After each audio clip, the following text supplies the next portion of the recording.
pelo aplicativo Bandplay.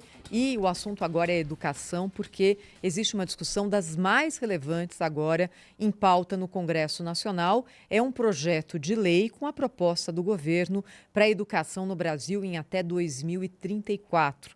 É uma discussão que promete ser longa, porque existem muitas lacunas no texto e, é claro, há uma dificuldade até de se achar um consenso quando a gente está tratando de um assunto tão complexo e fundamental como educação. Quem vai falar com a gente ao vivo agora no Jornal Gente é a Letícia Jacinto, presidente da organização De Olho no Material Escolar e que vai participar em Brasília das audiências públicas que debatem esse assunto a partir da semana que vem. Letícia, bom dia, seja bem-vinda aqui ao Jornal Gente. Antes da gente falar sobre esse projeto, queria que você explicasse rapidinho o que é a organização De Olho no Material Escolar.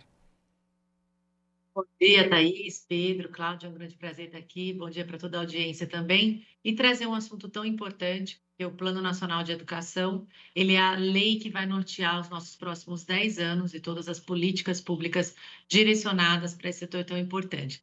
A De Olho no Material Escolar é uma associação sem fins lucrativos, do qual todo o trabalho da diretoria, conselho, é um trabalho voluntário. E o nosso principal objetivo é melhorar a qualidade educacional brasileira, né, ligada à aprendizagem do aluno. Então, o aluno aprendeu, ótimo, a gente tem uma boa qualidade. O aluno não aprendeu, a gente tem um problema. E o Brasil ele vem passando por grandes dificuldades, né? Nos testes internacionais, a gente está sendo um dos últimos países do ranking, a taxa de alfabetização ainda baixa, a evasão escolar muito alta. Então, a De Olho no Material Escolar tem atuado em todas essas frentes. E lá no início começamos pelo agronegócio. Mas, Letícia, por que material didático e por que agronegócio? Porque o material didático ele é a principal ferramenta na mão dos professores. Lá diz o que eles têm que fazer no primeiro 5 minutos, 10 minutos, já vem as provas prontas, questões prontas. Então, é um manual que aquele professor segue, né, no dia a dia dele. E dentro desses materiais didáticos, a gente fez uma pesquisa com a FIA, ligada à FEA da USP, e eles trouxeram nessa análise de 80% do material didático brasileiro, né, comprado pelo MEC, somente 3,7 tem fontes científicas. Então, é realmente muito preocupante na hora que a gente pensa que a nossa educação ela está afastada dos fatos, dos dados corretos, de toda essa evolução, né, que o setor teve. E não é só o agronegócio, mas como o agronegócio faz parte da nossa história, então ele está presente nos livros de geografia, história, ciências, muitos textos de português, ele compõe aí 40% do material didático. E ele está trazendo coisas, muitas vezes práticas de 100 anos atrás, de 50 anos atrás, e não acompanhou toda essa evolução. Então, através dessa análise, a gente senta com as grandes editoras do país, traz palestras, traz cursos de formação e capacitação para professores. A gente faz vivências também, tem o Vivenciando a Prática, no qual a gente leva alunos de todas as escolas para feiras, agroindústrias, fazendas, para que eles possam sentir, conversar com os funcionários, entender das máquinas e passar, né, por todo esse universo que evoluiu muito. Então, essa é a De Olho no Material Escolar, lutando ali pelas leis educacionais para que elas sejam sólidas no Congresso, também municípios e estados, mas também trazendo essa oportunidade de conhecer um setor tão pujante que é o agronegócio brasileiro. Professora, muito bom dia, bem-vindo ao nosso programa, parabéns pelo trabalho. Eu tô assim, muito impressionado com isso, né? A gente sempre teve notícias da manipulação, inclusive, né, de informações nos livros didáticos, de erros bobos, erros até gramaticais, né, em livros didáticos, mas isso é uma questão que transcende, né, qualquer outra avaliação. Para se ter uma ideia, eu estou vendo aqui alguns exemplos, né? Tem aqui um exemplo de um desses livros didáticos que mostra uma charge, só para mostrar, só para ilustrar essa verdadeira campanha de desinformação sobre a nossa agricultura, né, sobre a atividade no campo. E mostra uma charge, né, em que a pessoa, um cidadão, reclama ao seu interlocutor que foi envenenado pela esposa que serviu para ele tomate, alface, uma salada com tomate e alface e ainda com uma sobremesa de frutas e tal. Isso para ilustrar, está sendo envenenado, para ilustrar o ativismo da história contra os defensivos agrícolas, como tudo fosse veneno e que o campo está envenenando as pessoas. Em outras histórias, a figura do Chapeuzinho Vermelho, enfim, a história é completamente distorcida, a floresta aparece inteiramente destruída, o lobo mau corre o risco de extinção e a culpa de tudo isso é de quem se dedica à atividade agrícola, né? Como enfrentar esse tipo de coisa? Porque conteúdos assim, se não são definidos, são no mínimo aprovados por um departamento, uma comissão, né, do Ministério da Educação, das secretarias de educação. A luta da sua associação, da associação de olho no material escolar, é uma luta imensa, né, que tem pela frente. Ele é um trabalho assim de construção, né, de conexão. Então a gente, através dessas, levando a pesquisa, levando a academia para dentro dessas editoras, a gente consegue que esse autor, né, que esse conteudista, ele faça uma grande reflexão sobre o trabalho ali. E o que a gente percebeu ao longo desse tempo é uma falta de conhecimento mesmo. Então não tem muitas vezes conhecimento da heterogeneidade desse país, de regiões maravilhosas que evoluíram com IDH altíssimo através dessa atividade, né? E o Prisma, né? Interessante falando aqui sobre a parte educacional.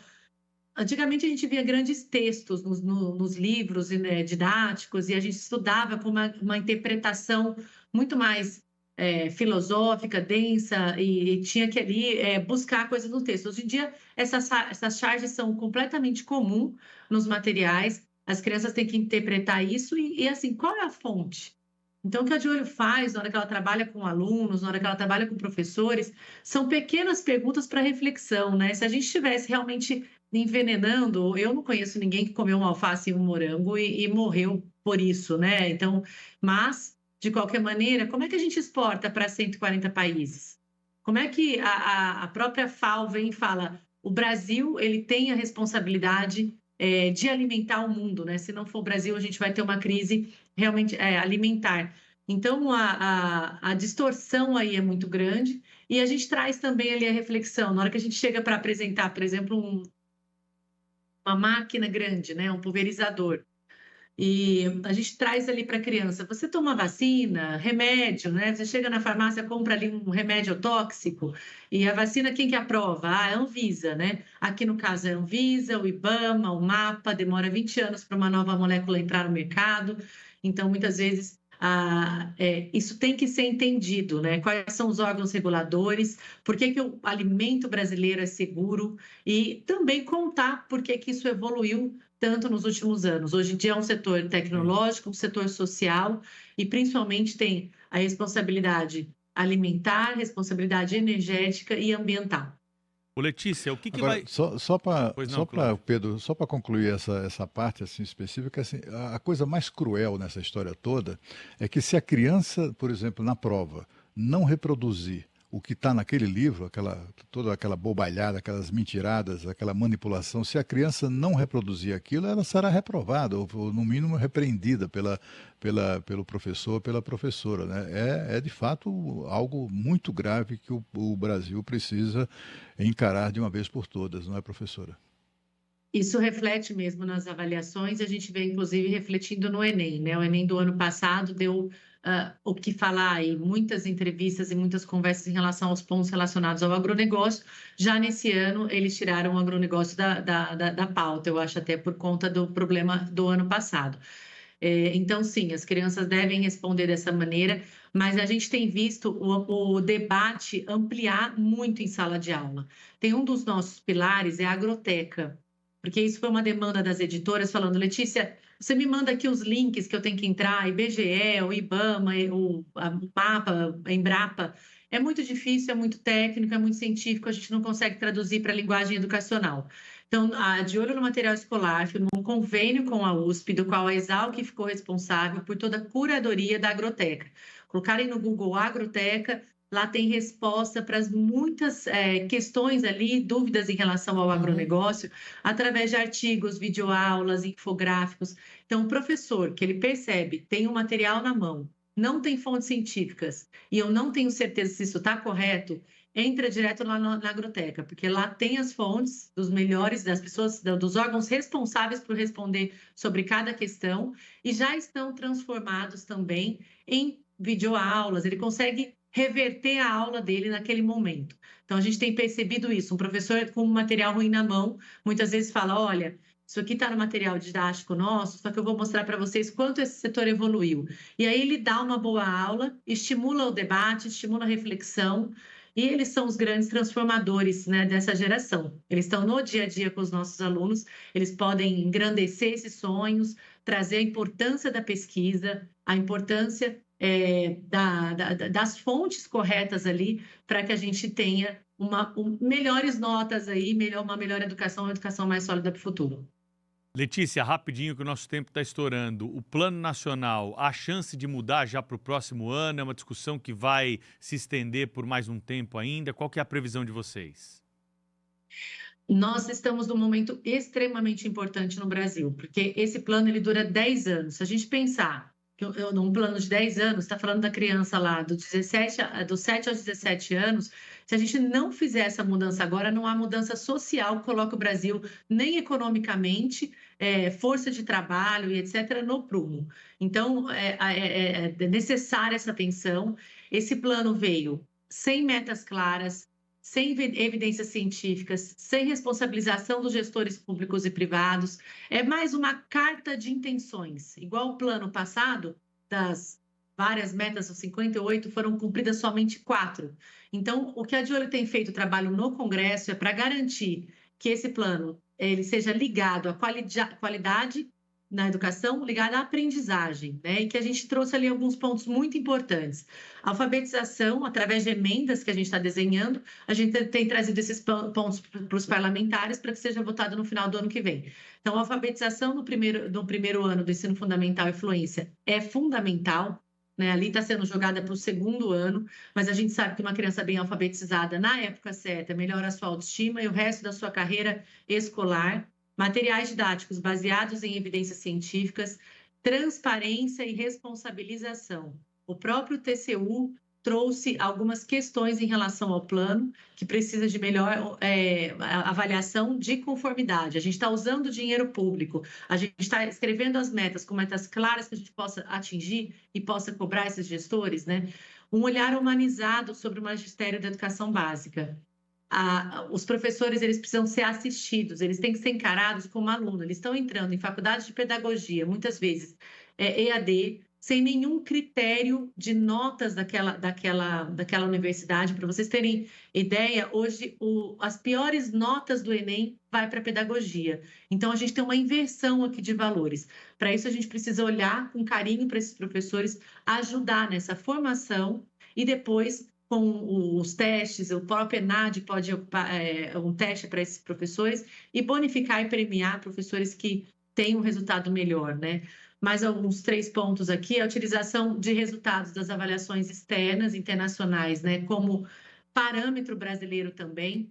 Então, isso foi discutido muito ano passado na CONAI, que a gente deveria extinguir todos os exames internacionais. Então, a gente está indo mal, tira os exames internacionais da frente. Não, nós estamos num mundo globalizado e a gente tem padrão, dinheiro, investimento aqui para colocar, melhorar as notas nossas nesses exames também, nos comparar a outros países. E uma coisa importante é a relação da demanda de cursos novos com o mercado de trabalho. Hoje em dia, abre-se muitos cursos superiores e que não tem relação com a demanda que a gente está aqui, e a gente está em falta de mão de obra, de formação, a gente vê muitas empresas investindo nisso.